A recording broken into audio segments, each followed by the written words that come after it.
बालोद जिला के रनचुरई थाना क्षेत्र अंतर्गत 11 जून को एक व्यक्ति की हत्या कर दी गई थी। हत्या का कारण गांव के आसपास के आधा दर्जन गांव में अवैध रूप से शराब और गांजा बिक्री को लेकर बताई जा रही है, जिससे त्रस्त होकर ग्रामीणों ने कई बार जनप्रतिनिधियों और थाना जाकर कार्रवाई करने की मांग की थी। ग्राम रजोली के समाधान शिविर इस मामले को लेकर रनचुरई पुलिस की कार्यशैली पर गंभीर सवाल उठाए थे।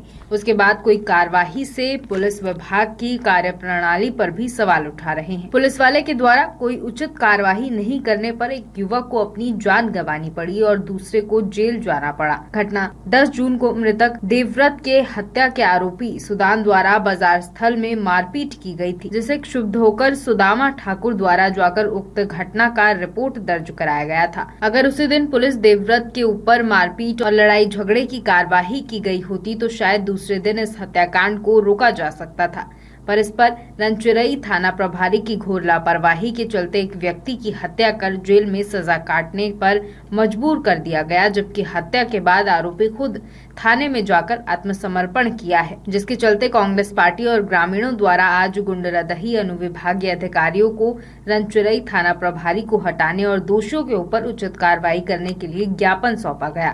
बालोद से बोधन भट्ट की रिपोर्ट। विधायक उनके नेतृत्व में उन्होंने यहाँ पे ज्ञापन देने के आए थे। उनका कहना था कि थाना प्रभारी रनचुरई जो बीच में भी घटना हुई थी जिसमें एक व्यक्ति का मर्डर हो गया था, उनका कहना था कि उसके एक दिन पहले जो मृतक है उसके खिलाफ आरोपी ने रिपोर्ट लिखाया था, उसमें तत्काल कार्रवाई नहीं हुआ। तो उसमें मेरा कहना है कि उसमें घटना के एक दिन पहले 11 बजे रात को रिपोर्ट हुई थी और तत्काल दूसरे दिन वहाँ पे टीम पुलिस की पार्टी गई थी, लेकिन किसी और कारणवश जो मृतक है वो घर पे उपलब्ध नहीं मिल पाया था। इसी कारण कार्रवाई में थोड़ा सा विलम्ब हुआ था। उसी दौरान ये घटना घट गई थी। उसी बात को लेके कांग्रेसियों का कहना था कि यदि वो गिरफ्तारी होती तो वो घटना नहीं होता। तो उसके संबंध में वो थाना प्रभारी को वहाँ से हटाने का आवेदन दिए हैं।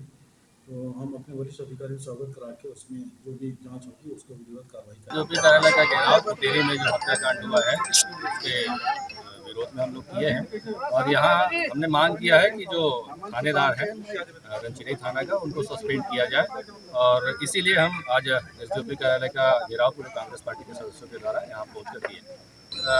वहाँ थानेदार के द्वारा जो तुरंत कार्रवाई करना था वो नहीं हुआ है। यदि उन्होंने तुरंत कार्रवाई किया होता तो ये घटनाक्रम होता ही नहीं और काफ़ी आक्रोश भी है गांव में और गांव वालों का मांग भी है और हम सबका भी मांग है उस क्षेत्र में कि जो वहाँ के थानेदार है उन्हें तुरंत सस्पेंड किया जाए, वहाँ से हटाया जाए। इससे पहले भी अभी एसडीएम